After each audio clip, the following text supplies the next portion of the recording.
Hey everyone, welcome back to the Guardian Project podcast. This is episode 133 and I am your host, Andy. And the holidays are my favorite time of year. I get to use the ceremonial knife to cut into the cheese ball. Oh, okay. How is your ceremonial knife like? Is it intricate in design? Is it silver? Is the handle an animal? Is it wood carved? So it's actually a bowl. It's a Christmas bowl that we have. It's like a penguin bowl, and its little feet pull out, and it's got like cheese knives on its feet. That's really adorable. It is actually adorable. I have a wiener dog that's similar, and its tail is the knife, and it holds crackers in its body. I don't know if it's really ceremonial in nature, though. You know what? It brings joy, and I feel like the holidays are ceremonial to an extent. So that is my penguin foot is a ceremonial knife. And I'm your other host, Mike. And did you know that Timothar, Baron of Bats, was not the original name for this legendary creature that you can find in the Stefan Vampires pre-con? Nope. It was not even originally a 4/4 creature, but originally was a 2/2 Timothar Bear of Bats. But you wouldn't know that. You wouldn't have known. How would they have known? They wouldn't have known unless they would have known. You heard it here first. Please listen carefully. And this is the podcast where we talk about all things Magic the Gathering. But mostly Commander. So we are in the full swing of the holiday season. For those of us that just celebrated Christmas, that happened a few days ago.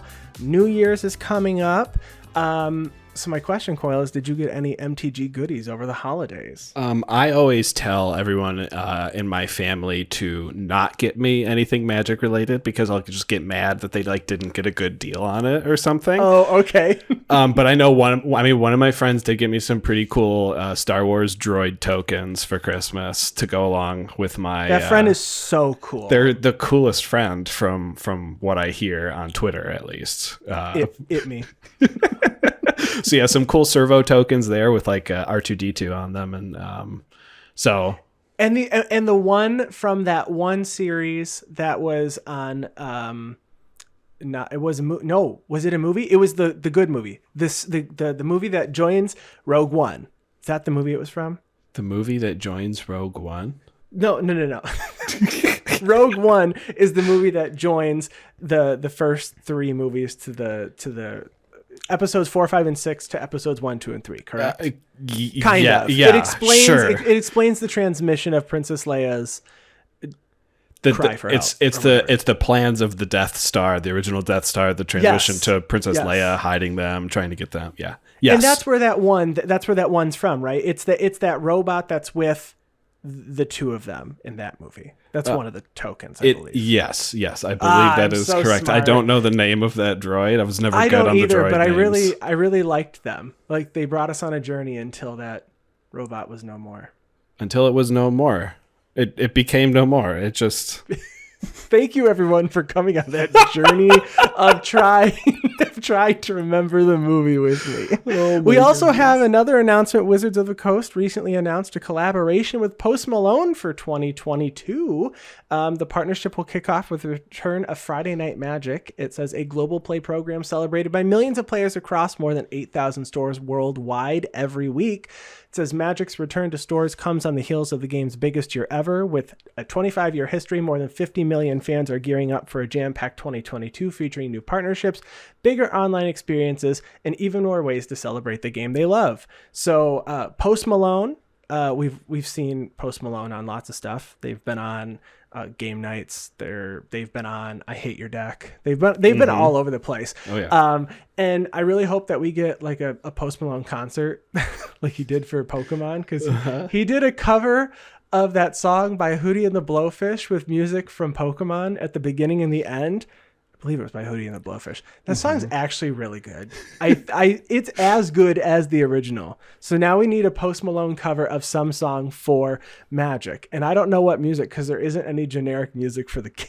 That's what I was gonna say. Like, what do we have the intro and outro of this cover of some 90s ska band music that we're gonna end up having Post Malone cover for us? I just don't. I can't even fathom it, Andy. But maybe I couldn't even fathom the Pokemon one either. So no, none of us could. And but it's something that we didn't know we wanted until we had it. And now we do. And now we know. All right. So if you are listening to this episode right now, then if you go on over to our website, you should be able to find our merch store where you can find our podcast playmats that should be up for sale right now. We have 2 different variants in both blue and black or gray, whichever you prefer to call it. It has both colors in the playmat, so you're not wrong either way you go. There's a limited number, so please, if you want to, make sure to pop on there and order them as soon as possible. Yes. We will order more if we run out. So to be fair, sure. there is definitely a limited number right now, though. And if the store is not live when you're listening to this, we're gonna blame it on producer Ryan. But hopefully it will be live when you listen to this and you'll be able to hop on over there and buy a playmat. We did all the homework we were supposed to do. Okay, so we finally did it. It was waiting on us. That's what the problem was. Yeah, we also have yeah. I was going to say 100% of these proceeds are going to go back into the podcast as well. 100% into getting more stuff. We've heard a request for stickers. We have requests for pins. So we're going to make it all happen. We're excited. 2022. We also have another announcement. Our new Twitch page is set up. You need to go follow us. We are begging you to go follow us. Twitch.tv/Guardian Project Podcast. So we were streaming on my Twitch channel, which we are not going to stream for the show anymore. I still will have that. So if you're following me, thank you so much. I will still continue to stream there occasionally, maybe box openings or I don't know, other streams of some variety. But the new site is under construction now, but we do need you to go so that you can follow it and get notified when we go live. And then we also want to be able to set up our emotes and all that stuff, which is currently set up on my Twitch channel. But you can't do that till you're an affiliate and yada, yada, yada. We should have done this a long time ago, but we're doing it now. Yes, so we need you. Only you can help us get to the correct number of followers and prevent forest fires, to be fair, and you can help us prevent forest fires. So we're going to also be doing a giveaway on Twitter for a playmat, so also go check it out there. The requirement is obviously that you're gonna have to follow us, and then you need to follow us on our Twitch channel, so we will check. And that's how you could maybe win also a free playmat. So we'll be starting that giveaway this week as well.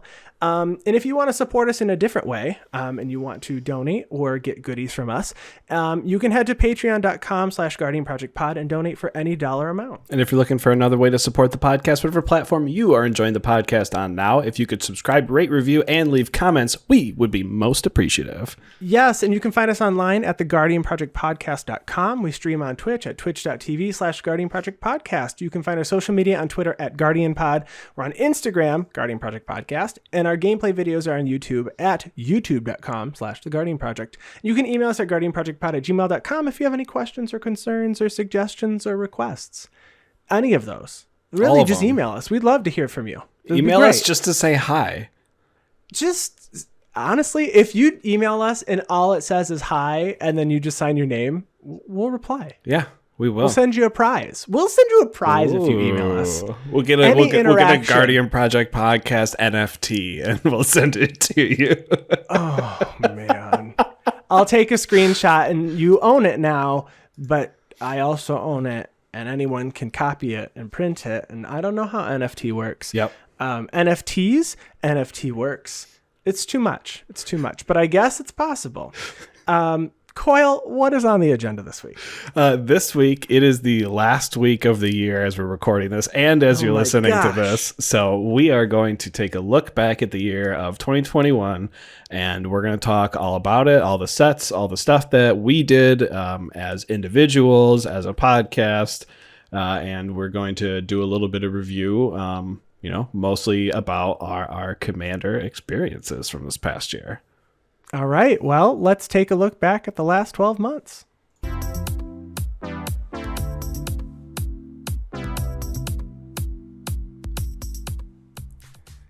So we would like to start by going over all of the sets that came out in 2021. We're going to reflect on them, which ones we liked, which ones maybe we didn't like as much, which ones provided the most value for us this year. And starting out this year was Kaldheim all the way back the beginning of the year in February. Yeah, this particular set was really, really cool, I think, for Commander. We got a ton of new legendary creatures that were actually dual-sided, some of them being equipment, some of them not being equipment. And I think we have, a brand new number 1 5-color commander eventually coming on its way with the Prismatic Bridge and Essica, God of the Tree, on the other side. I even think thematically Kaldheim did a lot for us, reintroducing Kaya as really solidifying herself as part of the Gatewatch, going to go investigate and some stuff. We got a really cool Praetor that showed up out of freaking nowhere right at the beginning of the year. We saw Vorinclex, and we haven't seen any mention of the Praetors since Vorinclex at the beginning of the year. So yeah, we got some naughty commanders here: Turgid, God of Fright, and Orvar the All-Form. Some powerhouses: Orvar making copies of permanents you control, and Turgid stealing permanents you own when an opponent sacrifices or discards one of those permanents. Honestly, I think they've been kept under check perfectly. We'll be talking more about commanders that we built or maybe even took apart this year. And I may or may not have put Orvar together and also took Orvar apart. I think we also got a really strong commander in Finn the Fangbearer. We got an Infect commander. It's, a commander that cares about Death Touch. So just a bunch of Death Touch creatures that don't do a whole lot alone, but do a ton with this lovely human warrior on the battlefield. Yeah, and that was even at uncommon, so you can see how strong that legendary creature type was here. I know I built 2 different uncommons from Kaldheim myself with Vega the Watcher and Svella Ice Shaper at uncommon, but this set also had our first true snow commander, with Jorn, God of Winter, on the other side being Cauldring the Rhyme Staff, so a Sultai Snow Matters commander that we finally got here in Kaldheim as well, and snow-covered basics that were actually affordable, Yes, and I just did. I talked about it last week. I got to do a stream that was winter themed and Christmas themed, and I got to play with snow basics, and they were affordable because of this set. We also got a land that allows all your lands to tap for any color as long as you have 6 or more in the World Tree. This is really great, and still only about $2 or $3. So if you're playing a multicolor deck and you're looking for, a budget way to make that happen, the World Tree's a perfect include. Yeah, this was actually one of my top 5 cards of the year, the World Tree for 5 Funny color Coyle decks. says that. Our agenda was for a top card of the year, and Coyle added 5. It's hard to pick. I know, and I said, Coyle, you got to pick one, and I'll let you do honorable mentions. Kaldheim also had a little bit of a theme here with changelings. So we got a few new changelings, including a legendary creature changeling, Moriette of the Frost, that you could do a changeling tribal deck with a changeling as your commander. But Maskwood Nexus was a really big card, an artifact that could have all your creatures have all creature types. We had 2 enchantments in the past that could do similar things with Conspiracy and Arcane Adaptation. It's nice to have a non-enchantment version of this, something that is actually easier to tutor up. And it creates changeling or shapeshifter creature tokens with changeling, which is pretty cool upside there. Yeah, and we also got another red counterspell. And I love me some counterspells with Tybalt's Trickery, a card that was causing some issues in Historic for a little while there. Not even a Commander issue, but I have played this card in Commander. I've added it to my red decks. I think it's cool. You choose 1, 2, or 3, and an opponent mills a card at random, or it mills that many cards, and then they exile from the top of their library until they exile a non-land card with a different name than the spell that you're trying to counter, and then they cast that instead. So it could be good for you, could be worse for you. But I really like this card. It's like causing mischief with also a counterspell. It's interesting that you have Tybalt's Trickery, because Tybalt also came back here on this plane. I guess we kind of overlooked that a little bit, but yeah, he was a main nemesis here, opening up portals between the worlds and causing a lot of havoc there. Yeah. So yeah. And then the next set was Kaldheim Commander. We got two commander decks with this. We got an elf deck and we got a Foretell deck led by a Spirit Warrior. So we have Lathril, Blade of Elves, and Raynar the Ever Watchful. Lathril I've seen a ton of times this year played. It's a fantastic elf commander. I don't know if I've played against Raynar more than once. honestly. No, I haven't either. I think he really cares about the foretell ability, and foretell really is only supported in Kaldheim. So, other than the precon and upgrading the precon with Kaldheim cards, there's really not a whole lot you can do. So just not a whole lot of build around, where with Lathril being the elf commander, I mean, they've been printing elves since alpha, so there's so much that you could build around, and it is a really strong Golgari elf commander. Really, really happy with this, and I really think this started showing a lot of the power that they could put into these precons. I know the one before this with Zendikar Rising, it was kind of meh, I think, for power level. The power level from these particular commanders are pretty cool. Yeah. So the next set we have here is a reprint set. So the first reprint set that we're going to talk about here from 2021, and that is Time Spiral Remastered. So all of the Time Spiral reprints, cards that are bending or breaking some of their color identities. We also got some cool new, well, I guess not new, but old artwork as for new cards and stuff. So cards like Alesha, Who Smiles at Death, and Anger of the Gods are getting the old border treatment, which is really cool because these cards have never seen the old border treatment before. If you like that type of thing. Andy, did you like the old border treatment from Time Spiral? I don't personally want that, but I absolutely see the benefit of that for some people. Tassiger, the Golden Fang, Arcades, the Strategist. There were a lot of commanders that got this treatment. Oh, yeah. Bloodbraid Elf, even some cards that are going to be played in your modern formats and stuff outside of Commander. But, Commander, I guess, is where most people care about the bling, and getting some new bling in this reprint set. Lots of reprints, though. We got to see cards like Urborg, Tomb of Yawgmoth, which makes all lands swamps in addition to their other land types. Pact of Negation got a reprint. It's only a $10 card now. It's a counter spell for 0 mana, but you have to pay 3 blue at your upkeep, and if you can't, you lose the game. But it's a free counter spell. Damnation was reprinted here, down to $26. Yeah. I mean, there were lots of really good reprints in the set. Yeah, Gauntlet of Power. I think this was the first reprint since really Kaladesh Invention. So Time Spiral before that. So that card went down below $10 too. So. Oh, Gemstone Caverns was in this set. I forgot about that. So Gemstone Caverns, a land. If it's in your opening hand, you can start with it on the battlefield. If you're not going first.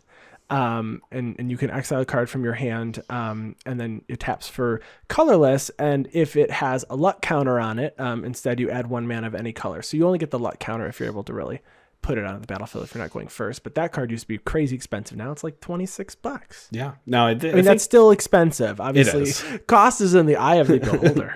But 26 is way better than whatever it was before, which I feel like used to be something like 50 or 60. Absolutely. Now this set was had a lot of draft in mind. Yes. I didn't really get it. I don't remember if I got an opportunity. I don't think I got an opportunity to draft this one. Neither of us have drafted. I have a box. I'm looking at it right now. We are recording remotely this week, and we didn't. But I have a box ready for us to go when we're finally able to get everyone together. Perfect. I do as well. Well, in the meantime, let's talk about the next set, which was Commander 2021, aka Strixhaven Commander.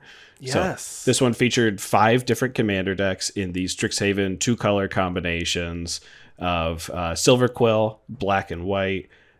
We have. I'm trying to go off the top. Yeah. So you've got Lorehold, which is red white. Yeah. You have Prismari, blue red. We have Quandrix, green blue, and then the black green one is called what? It's Willow Dusk is Witherbloom. Witherbloom, that's right. Ah, got there. We did it. Holy moly. I just want to call them by their Ravnica 2-color combination so bad. I can't even think of it. But this particular set I thought was really good. I wasn't super impressed by the Prismari face commander.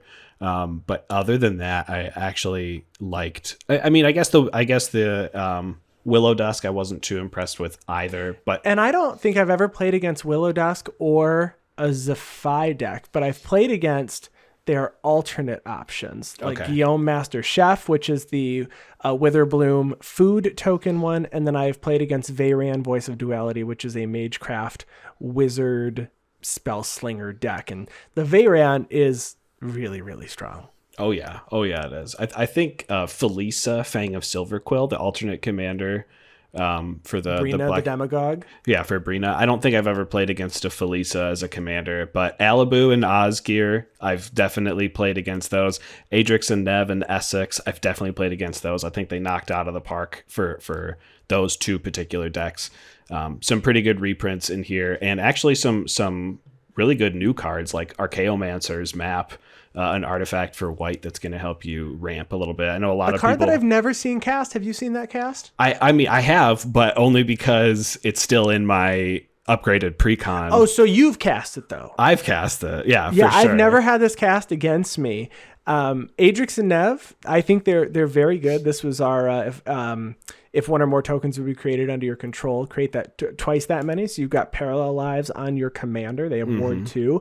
I remember... And I just want to see if your opinion has changed at all. I remember you said you thought this was a little boring and this was not at all what you wanted to see in a Simic commander. Have you changed your mind since seeing this deck played out at all this year? No, I have not changed my mind. No. It's still parallel lives on a commander. It is, but I love it. You leave my twins alone. Listen, it's a great card. I'm not saying it's bad in any way. I'm saying that it's not. I don't think it's very creative. That's But these particular commander decks, I was very impressed with. I liked the refrain cards that they were printed to kind of, it's the cards with suspend that would come back after they constantly got suspend cast. themselves. Yeah, like Inspiring Refrain, which lets you draw cards with suspend 3 for 3. It's just, I mean, they helped me in particular with my decks like Vega and stuff like that, but I think they were just kind of cool to see. Spawning Kraken was a really cool print in here. Whenever a Kraken, Leviathan, Octopus, or Serpent you control deals combat damage to a player, create a 9/9 blue Kraken creature token. That was really cool for like Changeling tribal decks and stuff. So yeah, we've played against some other content creators have Octavia Living Thesis decks. I built Rionia Fire Dancer. We'll talk about that when we talk about decks that we built this year. So I think we've gotten a lot out of Commander 2021, which I'm not surprised. It was a set specifically designed for Commander. True. The next set we have is Strixhaven School of Mages, which brought us a lot more than I honestly thought we were going to get from this set. This featured 5 schools. Yes. So again, we're talking about the same schools that were in Commander 21, which was the Strixhaven Commander. We got some fun life gain, life loss strategies here. Oh yeah. We got legendary dragons. Yeah, the dragon from each school. Very impressed with every single one. I don't think there was one that I was like, I don't like this one. We got modal double face cards, which were, or I guess not MDFCs, but they were just 2-sided teachers. So we got the deans of the schools here. I love 2-sided cards. They had a lot of text on them though, and I don't know if I can tell you what every dean does. Yeah, it's the one thing that I've seen, like when I'm looking at the legendary creatures from Strixhaven, all the dragons, I've seen most people, a deck where everyone's built the dragons. Extus, I've definitely seen a bunch of Extus decks, but I haven't seen more than maybe 1 or 2 of the deans built as decks. And I don't know if that's if that's just me overlooking them, or if that's are they just not good enough for people and what strategies they want to do. Yeah, we got a mono white commander in Mavinda Student's Advocate, which allows you to cast instants and sorcery from your graveyard for free if they target creatures you control. And if they don't target a creature you control, you can still do it. It just costs 8 generic more mana to do that. Yeah. But I think it's really fun giving white access to almost flashback, which was what the Lorehold mechanic was doing. Lorehold was allowing you to play things from your graveyard. We got a tribal card in Black's Vexing Pest, which gives pests, bats, insects, snakes, and spiders +1/+1. It's green on one side, black on the other. I love it. Yeah, we haven't had a lord for those particular creature types other than, generic choose your own creature types. So very cool to see there. Wandering Archaic is one of those double face cards here that I really liked. Also made my top 5, but not my number 1. Wandering Archaic is a 5 mana, generic mana avatar creature 4/4. Says whenever an opponent casts an instant or sorcery spell, they may pay 2 generic. And if they don't, you get to copy that spell. So Most oftentimes, this just makes it so that there's 2 board wipes that occur at the same time instead of just one, because everyone wants to kill your Wandering Archaic. Yeah, we got lands that I like. These are the reveal lands. They are the 2-colored lands that, like Frostborn Snarl, it enters the battlefield. You may reveal an island or a mountain from your hand. If you don't, it enters tapped. I do enjoy these lands a lot. And then my favorite card this year comes for this set, so we will cover that card when it comes up. But Magecraft was wonderful, and we are both very, very high on Magecraft. Yeah. So I think I would love to see a return of Magecraft in the future. Yeah, this set was great. There was even an alternate win condition from this set with Strixhaven Stadium in there too. So I don't want to overlook that, because, it's better than Infect sometimes, maybe. So the next set here, it was, I think, both of our favorite sets. At least it was my favorite set for sure. When we talked about it, it was, I would say, power-wise and maybe reprint-wise, yes. Flavor-wise, I'm going to say no. We haven't gotten to that one yet for me. Oh, okay. This is Modern Horizons 2. So Modern Horizons 2 was a straight to modern set filled with both new cards and reprints, as Andy said. And this one definitely had, I think, a majority of the reprints that I loved from this year of 2021. But some of the brand new cards, too. I know we got Chatterfang, one of our first squirrel commanders, a real Golgari squirrel commander that is actually just really, really good in token decks too, because it has the ability to create green squirrel tokens. We got Grist the Hunger Tide, which is also in black-green, and it is another planeswalker that can be your commander. Yeah, that was really exciting. I haven't had a planeswalker as commander for a long time, and when this came out and people were reading the ruling, it says as long as Grist the Hunger Tide isn't on the battlefield, it's a 1/1 insect creature in addition to its other types. There was a lot of speculation, can this be your commander? And when it was revealed that it could be, I was very happy. Oh, yeah. I didn't build it, but I have played against it multiple times, and it's very fun. We have the first legal way to cast a Black Lotus in Commander with the printing of Garth One-Eye. Also the first 5-color in the casting cost human. The Sisay from the first Modern Horizons was the other 5-color, and then King Kenrith himself, but costing all 5 colors and being able to cast Black Lotus, which is cool. We got the world's best monkey and Ragavan Nimble Pilferer. The only one that I opened of Ragavan was the actual regular border foil. I only own one. As a commander player, I couldn't be happier that I opened it in foil. Ragavan, very strong in multiple formats. I have it added to a deck in Commander. Making treasures and getting some card advantage is fantastic. Love it. Couldn't ask for more. No, it's really, really fantastic. We have another sword of the X and Y cycle was Sword of Hearth and Home, the green and white protection one, which blinks a creature and searches your library for a basic land to put it on the battlefield tapped. So your favorite card from the set is in this. We also got some good reprints that we'll cover when we get to that. The next set that we got this year is Adventures in the Forgotten Realms. So this is the D&D crossover set. Lots of legendary creatures that people were excited to see. Lots of legendary creatures that I had never heard of before. Very true. So now I can put a name to the face and a name to the name, because I had never heard the name, so now I know them. But we got a lot more dice rolling. People are excited to roll some dice. Lots of fun stuff for Commander here too. We have a mono green dragon that makes treasures that people were upset about. We got Volo Guide to Monsters, such a cool commander that we did a deck tech on for one of our patrons. Very fun. I made a Naya deck with Minsk and Boo, and that was really fun. Yeah. I know. The set did give a lot of individual, like, little treasured pieces for a lot of decks. It's funny that you say treasured pieces, because the set did a lot for treasures themselves too. I planned that. Oh, well then, I planned. Okay, never mind. Well, I shouldn't have told anyone. I should just take the credit.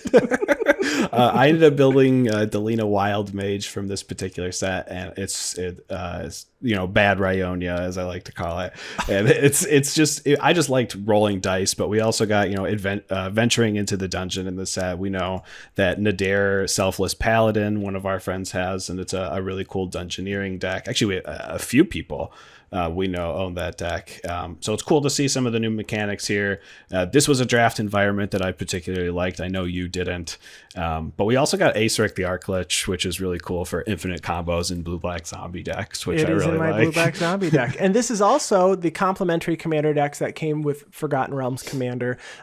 We got to play on stream. So it was nice that I did get to play those. I played Prosper Tomebound, and I believe you played Gallia Kindler of Hope. So that was a lot of fun seeing, some red-black card advantage from Exile. I see a lot of cards from this actual commander set being played as well. Like consistently. Like these cards were I don't think any of them were broken, and I think they were well balanced, and they create a lot of fun and memorable plays. Yeah, I agree. And these sets actually had a lot of really good reprints in them too. I know reprints in the commander set, you're only getting one copy of each. But just in the Gallia deck, we got Wayfarer's Bauble, Utopia Sprawl, and Heroic Intervention reprinted. So that was really cool. Yeah. And then moving on, we had Innistrad Midnight Hunt, our first of two sets on Innistrad. This one actually was my favorite set of the year. I really enjoyed the flavor. The draft environment was very, very fun.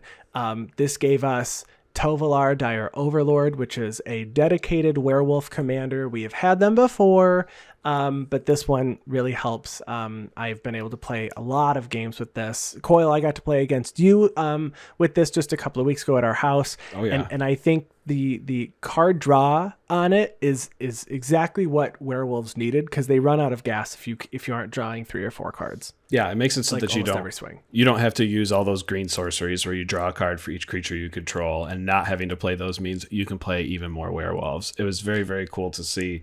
A lot of support in spirits and humans here too. I know on top of all that, Lear, Disciple of the Drowned, you've been talking about this card ever since it came out, and your opinion of it's only gotten stronger since it's come out. I bought 3 copies of it this weekend because I just want it in every blue deck. I actually don't. There's nothing bad about this card. Unless you're putting it in a deck where you're planning on running counter spells. Don't do that, because it says spells can't be countered. That's everybody's spells, including yours. This card just ends games. So good. I did a deck tech on my Wizards deck. If you are a patron, I had a specific slide for Lear alone. It's just so good. We got another version of Sigarda. We have Ormondal was back off of Jaren Corrupted Bishop. We have Ludwig is back, and it flips into Olog, Ludwig's Hubris. We also have the slow lands, which actually are my new favorite lands. This is the first time we had seen them. The cards like Overgrown Farmland and Shipwreck Marsh that say they enter the battlefield tapped unless you control 2 or more other lands. The chances of you playing this on turn 1 tapped, it's fine. No one's going to care. Sure. Playing this on turn 3 untapped, that's perfect. They don't have dual land typing, so you can't fetch for them, but if it fits in the color, if it fits in the color identity, they're in the deck now. I want 10 more copies of each. I know the legendary creatures from this set are really exciting for some people too. We know there was a lot of hype around Slowgurk, the Over Slime, and some infinite combos that you could do there. Old Stick Fingers with like a turn 2 or turn 3 win condition by throwing all of your entire deck into the graveyard. We saw the return of Liza, Forgotten Archangel, which we saw in Commander Legends, but it was kind of a thematically the full return onto Innistrad was very cool to see there. Yes. We saw Soren Markov come back, but I think did Soren come back in the next set? We saw him thematically in the set. Vow. But did we see him in the story in Midnight Hunt, perhaps? I'm not sure if he was actually if he was actually in a picture or anything. I think it's just reference. Well, he did go to the casket to see if Edgar Markov was there in... Oh, that's true. Fateful Absence? In Fateful Absence. So he's depicted in there, but Ren and 7 even. So Ren coming back, inhabiting a new tree. Last time we saw him was the first Modern Horizons with Ren and 6. We don't really know what timeline in the first Modern Horizons he was. But now on Innistrad, and Hostile, which is one of my favorite named cards ever, I think. One of my favorite arts, honestly. It's so good. That playmat I did not get, but I should probably pick one up. And I have one off of that card alone in draft on 2 separate occasions. That card's ridiculous that it can phase itself out. It's just really, really good. And we also got a commander set with this. So we had Midnight Hunt commanders, which came with Wilhelt the Rock Cleaver as the face commander for the zombie deck, and Leonore Autumn Sovereign for the Coven version of the human deck. And then we had some other cards that came in the set booster exclusives, like Lindy Cheerful Tormentor, which was a Grixis Curses deck. I've seen a lot of Wilhelt. I have not seen Leonore yet, but I've seen Eloise Nephalia Sleuth, which is a Dimir Investigate creature. I would say that this one is not as prevalent, but it's also only been a couple of months, so it hasn't had as much time to shine or make it onto my spreadsheet as other sets. Yeah, for sure. So Innistrad Crimson Vow is the standard set that follows that one, where we saw a lot of the legendary vampires in this set. We saw legendary werewolves in the first set, but we also saw some of the best non-legendary werewolves in this set and the best non-legendary vampires in the other set, which was cool to see. But I really like the 5-color cycle of these cemetery cards: Cemetery Desecrator, Gatekeeper, Illuminator, Protector, and Prowler. It's the mythic cycle of the monocolors. Just some return of some planeswalkers like Chandra here. I loved the story with Olivia trying to take over the plane of Innistrad. I won't say any more than that in case you want to check out the story yourself. Again, the return of Kaya, Necro Duality, a giant card for zombie combos that we saw again. Even the brand new Olivia Crimson Bride had a lot of combos that people have been taking advantage of. Yeah, lore fans are very excited they got to see a card for Bruno Stromkirk. Toxrill the Corrosive has been very, very powerful. Oh, yeah. I like winced saying powerful because it is just bananas. If you can like ramp out that Toxrill, you can like lock down a board. We got another Geralf. Unfortunately, this Geralf doesn't feel as good as Gisa, but that's pretty par for the course for Geralf. But it does give zombies flying, which is pretty cool. And then they finished out the cycle of these slow lands. I'm using air quotes here.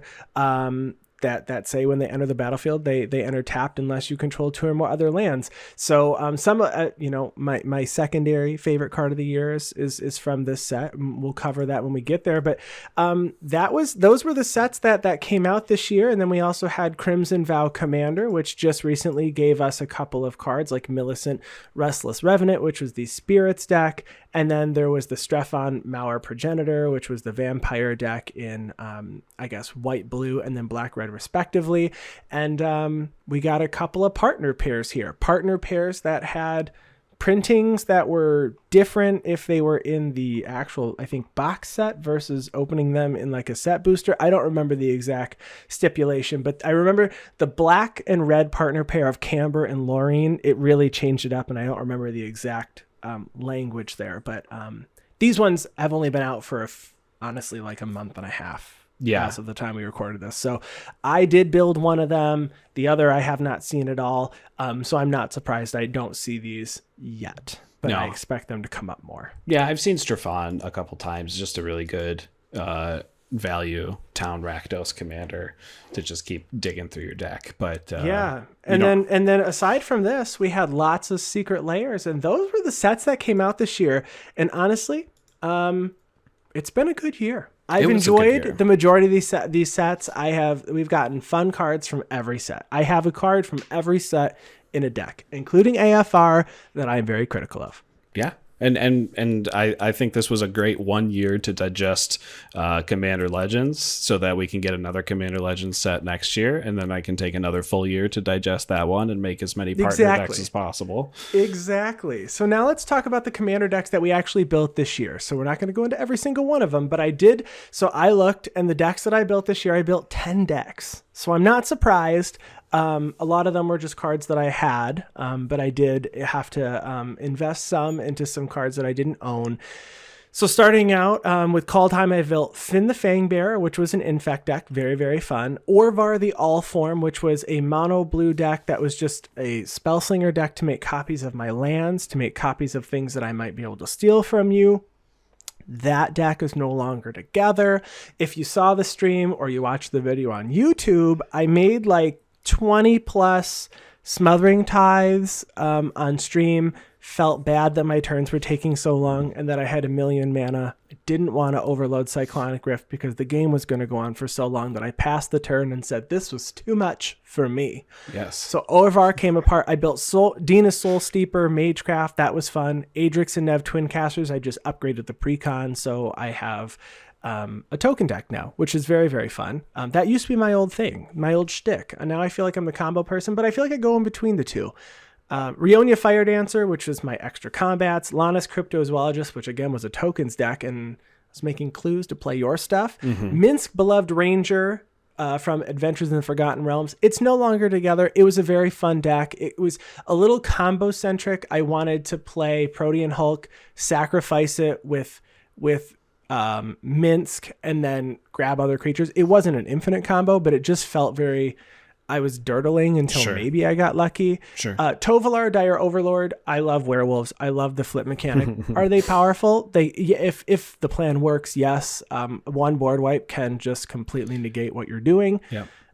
Will Help the Rock Cleaver. There was a significant precon upgrade. I've had zombies before. I used to have a Gisa and Geralf deck at one point, but I never really played it. I felt like this was great.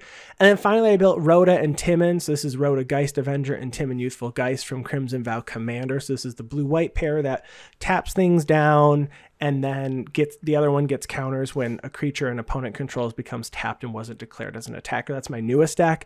It is on the fence, teetering of, is this oppressive or is this just playing Voltron in a way that I want to play Voltron? I haven't decided, but I feel like I want to play a deck like 15 times before I say yay or nay. Yeah, so those are what I built this year. Nice. Okay, so for what I built, at the beginning of the year, I was still building Commander Legends Partners decks, and I don't remember for sure which ones were built right before Call Time, but I believe my Abzan Tokens deck, which is Sidar Kondo and Nadir of the Dusk Knell. I believe that was built after Call Time release because it does have some Call Time cards in there. My Jeskai ETB was not, but my Sultai Clones deck was definitely built afterwards because of some Strixhaven cards built in there. So those partner decks were built. I had Vega the Watcher and Svella Ice Shaper from Call Time. Vega is still together and is one of my go-to decks for just that deck. It's just a cool casual, like, it's fun. Maybe if I get Mentor of oh gosh, what is that one that makes prowess monks? Monastery Mentor. If I get a Monastery Mentor, I definitely have a real chance of winning. But other than that, I mean, I'm probably just going to prevent someone else from doing something crazy and make a good board stay. I like the Vega deck. Svella, I had it together for a long time. It was just like a value deck. I took it apart because I just needed some of the pieces in it for other decks. It happens. Morophon Changelings was built after Call Time came out with all the Changeling tribal stuff that helped. It was a fun deck, but I literally never won a game with it. So that one got taken apart and got built into Morophon Humans. This was just this is a Human Valley Town deck, and this is my go-to deck for just a little bit of a higher power because it can kind of combo. I guess it can combo off. I can't say kind of combo off anymore. It can combo off and just come out of nowhere. It did that to us on turn 6 the other day, and I loved it. It did. It was pretty crazy. Cool. So good. But definitely makes use of a lot of like Garth the One Eye from Modern Horizons 2 and some other cards that came out this year. Cody Vociferous Codex, aka my secret Brash Taunter deck I built this year, has just been really fun. It hasn't won yet, but it's just been fun to take it out and play. I upgraded an Osgear deck for a stream, a $50 upgrade, and it's still together the way that it is. It's a Boros Mill deck using as many copies of Mesmeric Orb as I possibly can. And it does work. I have won with it before. Every time, folks. I am telling you, Mike gets it every game, and Yeah. like 3 of them. Last time we only let you get 2 because we definitely went for you, so you couldn't Yep. get the 3rd. But Yep. half of our decks were in our graveyard or more before we were actually able to take you out. So It was it fun. works. Yeah. Delina Wild Mage from AFR I built. That one's because I wanted to roll dice and make copies of things, but Bad Rionia, sure. it was really bad. So it got taken apart. I still have all the pieces. But the final deck that I built this year, and this deck, definitely I've gotten a lot of comments that it feels mean because all it does is kill creatures. And that is a Jessica plus Falthus with a companion of Obosh. So it's Rakdos, odd CMC, where the idea is giving Jessica Death Touch to kill my opponent's creatures and then getting advantage from that, either stealing the creatures with like a Turgid or something, or drawing cards with a Harvester of Souls. But that one, as much as people don't particularly like it, I really like playing that deck. So I just got to find the right pods for it, I think. No, it's a fantastic deck. We did play against that recently, and it was also a deck that very much makes you the arch enemy. There was some discussion on our Discord, which actually sparked why I'm bringing this up, which was, do you enjoy playing as the arch enemy? And I know in some of my decks make me the arch enemy. Mm-hmm. Yes, I get it. It's going to happen. This deck, I think, makes you the arch enemy if someone is playing a creature light deck where they only have 1 or 2, because you're like, I'm going to ping those 2. Yep. It's like, okay, I guess I'm out of the game. So we had to really plan for a turn. And I think that deck worked, and I don't think I've seen anybody else play Jessica Falthus, and it does the thing it's supposed to do. Yeah, I at no point was I ever planning on using that Obosh, so I really should just get rid of the Obosh companion. Yes. But I don't want to make the deck any stronger than it is, because I feel like it's at a really good point, and that's the one reason why I do like the companion mechanic is it puts an extra deck building restriction on you, which I think is fun, and that way you can just go 100%. For if you're doing odd CMC, I think you can go 100% into it and just build it 100%, see what you can do. It's still not going to come out great because you're going to miss a lot of those even CMC cards. So I really liked it. But I think we should move on and we should talk about singular moments of the year, like plays of the year, because I just had one happen to me the other day, and I'm talking, this was on Thursday. We had a game night at my robotics team. If you don't know, I'm a mentor for a high school robotics team, and it was right before Christmas. So we said, let's do a game night. We don't have to do real robotics for a little while, and sat down at a pod. Most people were playing precons, and I was playing Vega. Okay. So this precon of Vrondis, Rage of Ancients, this person sits down and says, I made 2 upgrades exactly to this deck. They included 2 Domri Planeswalkers, and they took out 2 basic lands. Oh, I love that update too. Right? So good. So that's all they did. And Vrondis, if you don't know, is a 5/4 Dragon Barbarian, and the important part, it has Enrage, so whenever it takes damage, you make a 5/4 Spirit dragon creature token, and whenever you roll a dice, you get to deal 1 damage to itself. So this guy had a Vrondis out, had a Dragon Master Outcast out, Ooh. and at the same time had this enchantment. Oh my goodness, I can't. There's an enchantment in the precon called Maddening Hex. It's a 3-mana aura curse where you enchant a player, and whenever the enchanted player casts a non-creature spell, you roll a d6, and it deals that much damage to the player, and then it randomly gets attached to another one of your opponents. So this particular enchantment created 5 different 5/4 red dragon spirit creatures for this player, and Dragon Master Outcast had made 2 dragons. Another player said, don't worry, I got this, and cast an Hour of Reckoning, which destroys all non-token creatures. So it was actually very good for us, but he was still left with 7 non-token creatures. At the same time, I cast Mass Diminish on my turn, turning all of his dragons into 1/1s, saying, at least we won't die this turn. Okay. Famous last words. I know, right? So he untaps and he casts the card that is just in the deck. He casts it at sorcery speed, even though it's an instant, Kindred Summons. And he chooses Dragon to reveal cards from the top of your library until you reveal X of the creature type you choose, where X is the number that you control. And Mass Diminish doesn't turn them into frogs or anything. No, they're still dragons. So we get 7 dragons, and one of these dragons just happens to be Scourge of Valkus, which is a 5-mana 4/4 dragon that says whenever Scourge of Valkus or another dragon enters the battlefield under your control, it deals X damage to any target where X is the number of dragons you control. Scourge of Valkus sees itself plus the other 6 dragons that he got off of Kindred Summons enter the battlefield at the same time, also seeing the 7 tokens that are already on the battlefield. So you got 7 triggers of 14 damage to distribute. And this is all just from a precon, and we all died to it. And I've never been so happy to die to a precon before in my life. It was so fantastic. That's really fun. So my favorite play of the year was playing a new deck, actually one that I built because I need to step out of my comfort zone and not play blue as much and maybe not play blue-white as much.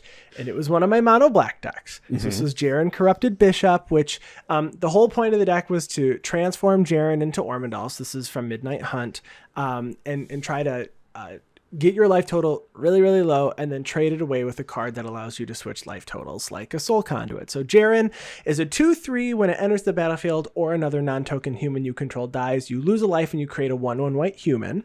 It's a 2/3 for 3 and says pay 2, target human gets lifelink. So you can you make a human and then you can gain some life back. And it also has, it deals with the number 13 as Innistrad does. And it says at the beginning of your end step, if you have exactly 13 life, you may pay 4 black if you do transform Jaren. So like being at 13 life and at your end step and having 6 mana, it's like a really tall order. Like it's not easy, but it flips into Ormondal the Corruptor, a 6/6 flying trample lifelink that says sack another creature to draw a card. So this particular game I remember because it was the first time I've ever flipped Jaren, which felt really good. I got to 13 life and I was able to pay and flip it. And what I did was I had to command the Dreadhorde, which allows you to reanimate creatures from any graveyard, and then you lose life equal to the mana value of all those creatures. Mm-hmm. So what I was able to do was reanimate a Blood Artist from someone else's graveyard, a Mayhem Devil from someone else's graveyard, and a Thopter Assembly from someone else's graveyard. So Blood Artist, when a creature dies, you gain a life and target opponent loses a life. Mayhem Devil is when another creature, whenever you sacrifice a permanent, you get to deal damage to something. And then Thopter Assembly is you return it to your hand and you can make a bunch of Thopters. So I got to sacrifice a bunch of creatures and draw a ton of cards. And then I got to take somebody out who was preventing me from gaining life because of an Erebos. Mm-hmm. And then I swung with Ormondal and actually got Voltron damage. So I got 21, which was crazy. And then I was able to trade. Maybe it wasn't. No, it actually just says I took somebody out. So I think their life was just low. Okay. And then at the end, I got my life really low. Soul Conduit says pay 6 and tap this artifact to exchange 2 target players' life totals. So my life was low and I traded life totals with an opponent and then they were at 2. And I cast Sign in Blood, which is target player draws 2 cards and loses 2 life. And I killed somebody with a Sign in Blood. Nice. This is those games, just those crazy plays that you'll remember for what, I know it sounds cheesy, you'll remember it for forever, but I will remember this game. It was insane. I did all the things. So fun. That was my moment of the year. Sign in Blood kill versus flinging an Elvish Mystic kill. Where would you put the two? Okay, the flinging an Elvish Mystic that happened last year is probably above this, but this is very close. Okay, just making sure. Okay, so favorite cards from this year.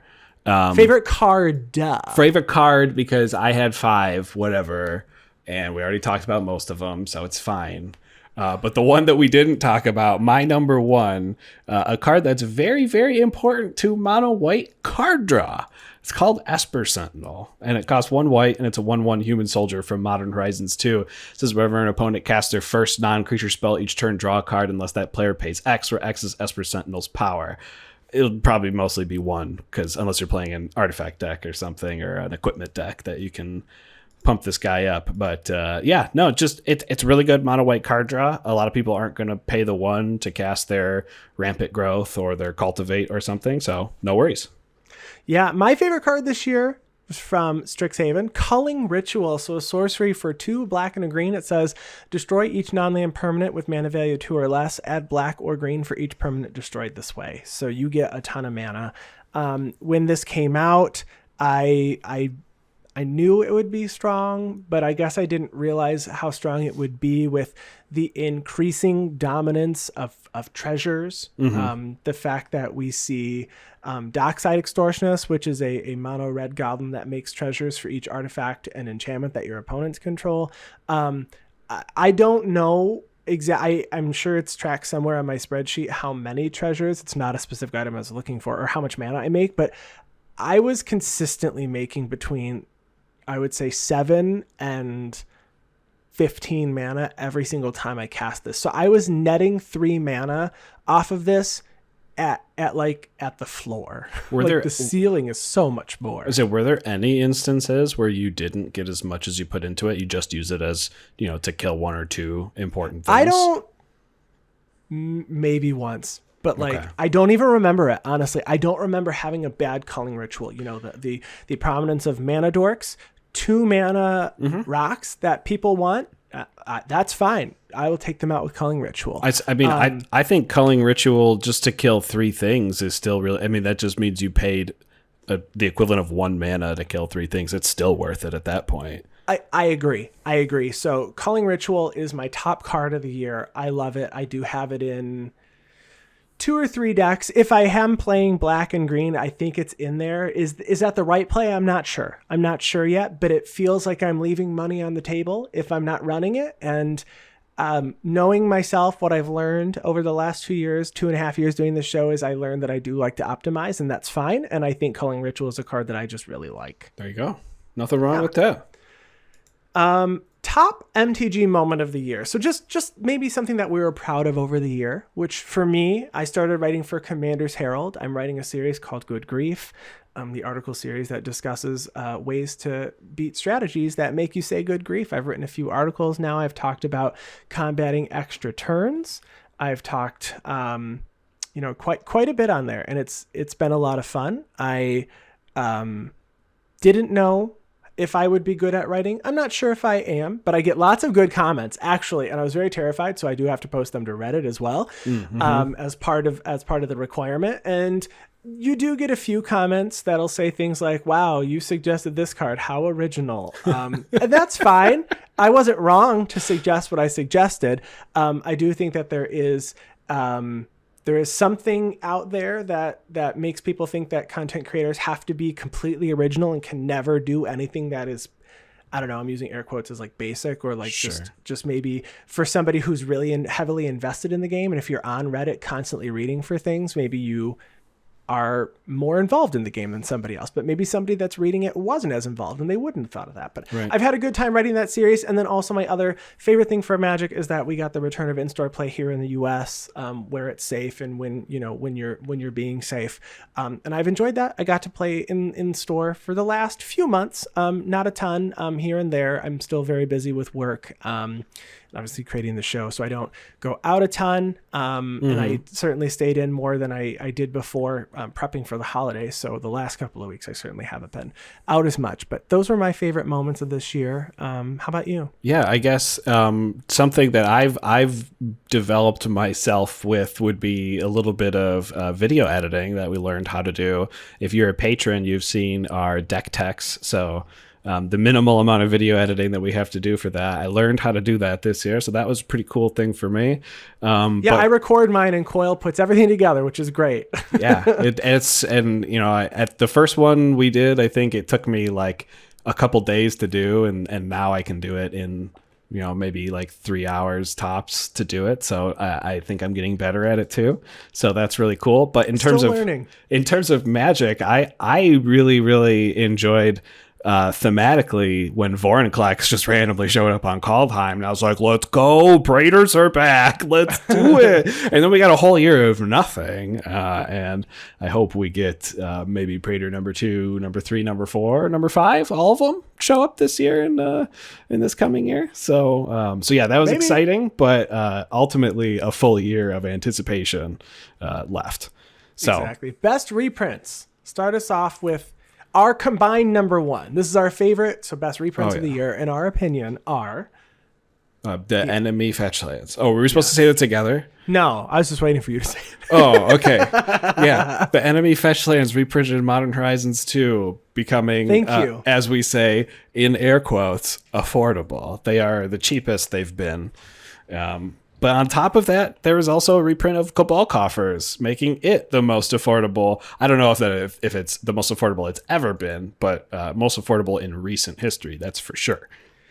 Yeah, we have affordable fetch lands right now. I mean, they are in if you're not looking for an extended border or an old border specifically, I guess, if you're looking for just what comes out of the pack.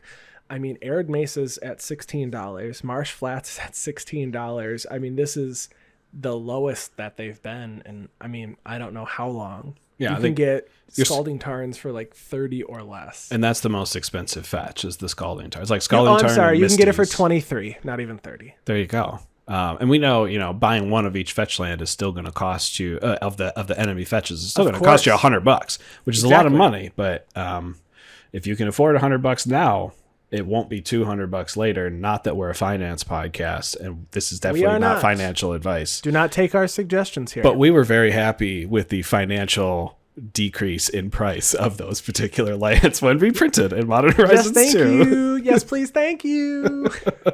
So how about we do something a little bit personal for this next one, and we talk about our favorite episode that we recorded on our podcast from 2021. A little bit of a flex, a little bit of a self pat on the back here.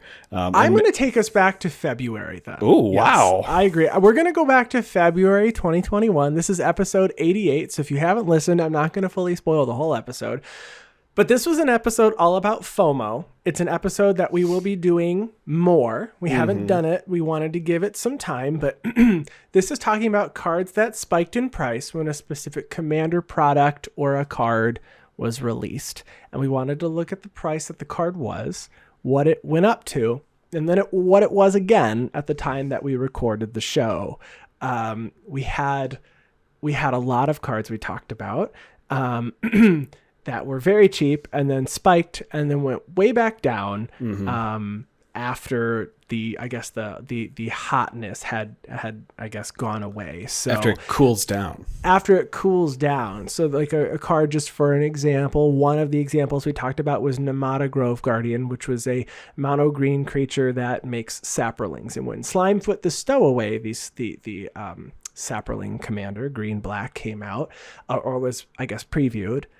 Or was just released. I don't remember. But Namada went up to $20 a copy. $20. And at the time we recorded this episode, which was in February, it was back down to $2. Oh yeah. And so the point of it is, it's wild to see what price fluctuations happen based on an individual card and what the commander format does to the secondary market. Namada is old. It's not a new card. It's not even in the last 5 years. It's old.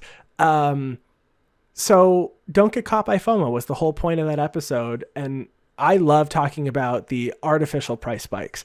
And we'll be doing that episode again because we had a lot of fun doing it. And we heard a lot of discussion and we got a lot of good feedback on, oh my gosh, I didn't realize that Final Fortune spiked because of Backup Root Chronologist. Oh, right. And now is still really high. We have lots of cards. So check out episode 88. Very good. And keep this in mind as we move into spoiler season for Kamigawa Neon Dynasty and you look to go buy all of your ninjas. Just keep this in mind. Keep episode 88 in mind. Go listen to it. Keep it in mind. Not like Yuriko's already spiking. And oops. Okay, so my favorite episode, and as usual, I cheat and I pick more than one thing for my favorite thing. I see two here. But I think you'll understand because they do go together.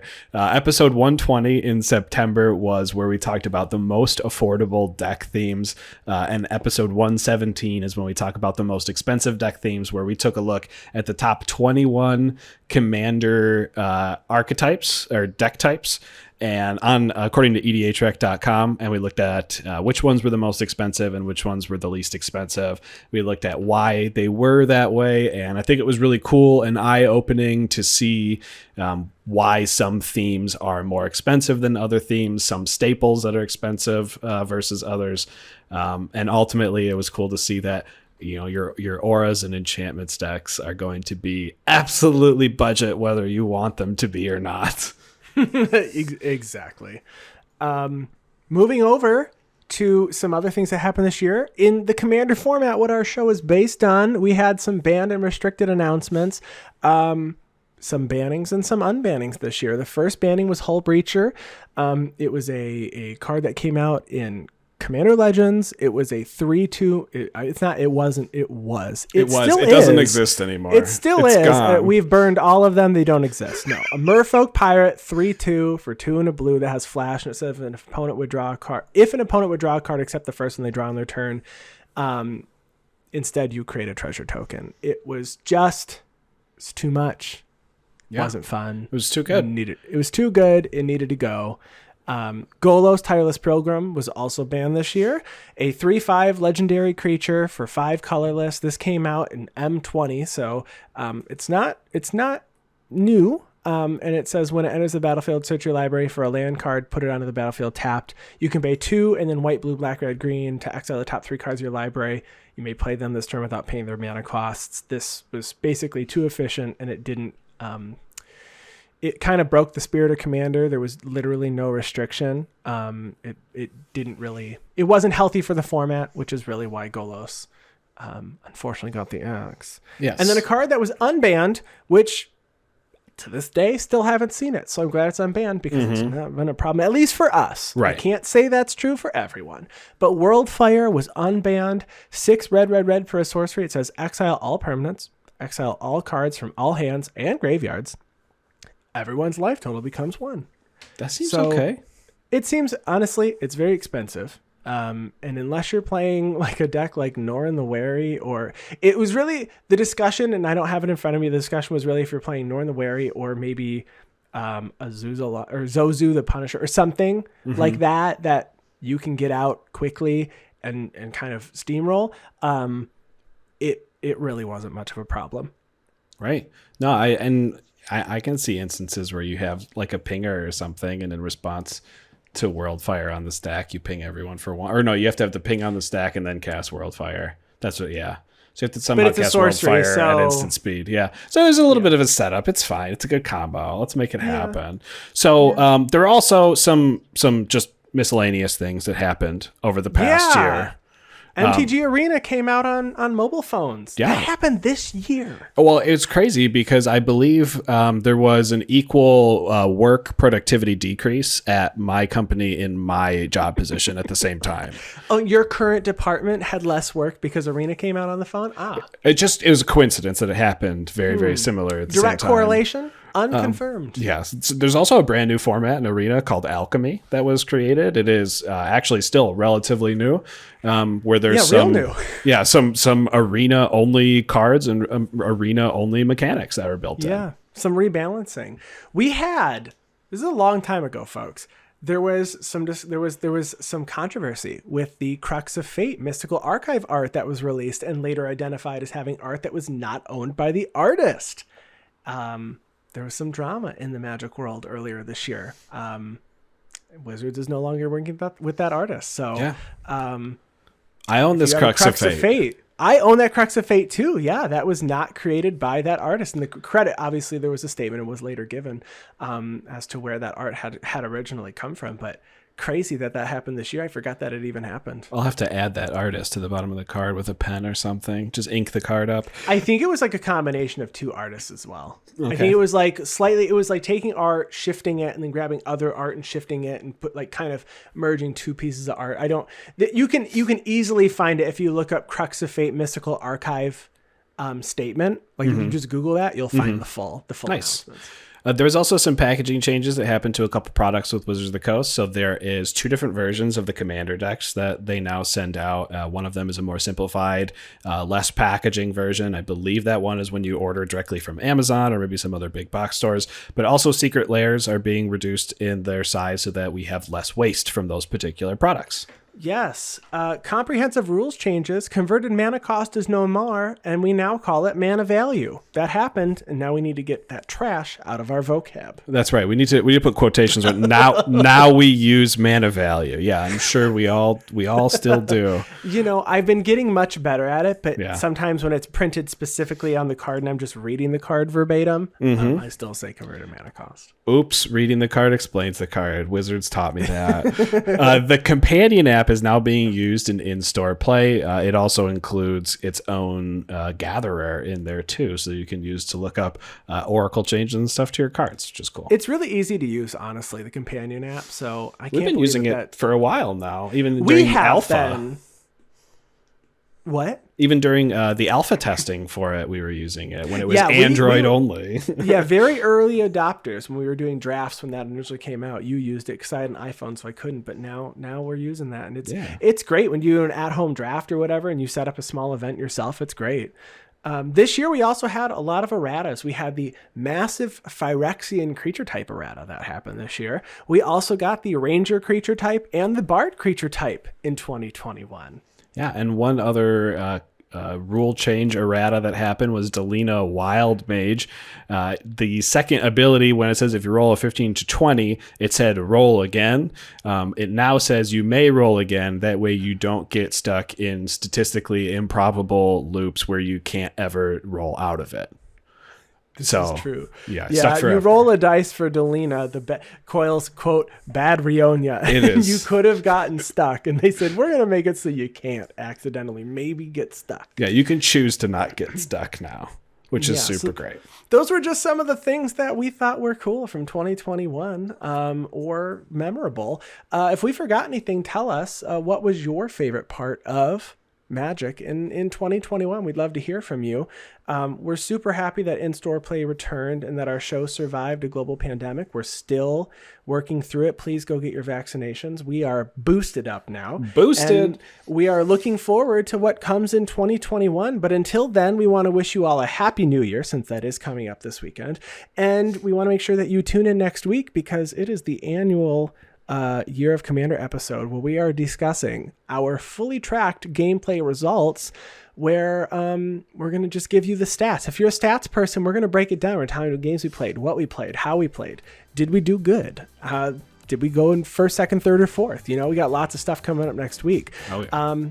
So make sure you're here in a week. And if you want to chat with us online, you can find me on Twitter at Andy Flory. And you can find me on Twitter at Wormcoil Engine. We want to give a special thanks to Ryan Nichols, our producer and editor. Thank you for everything that you do. And Chris Wolf, who handles all of our graphic design. Thank you for everything that you do.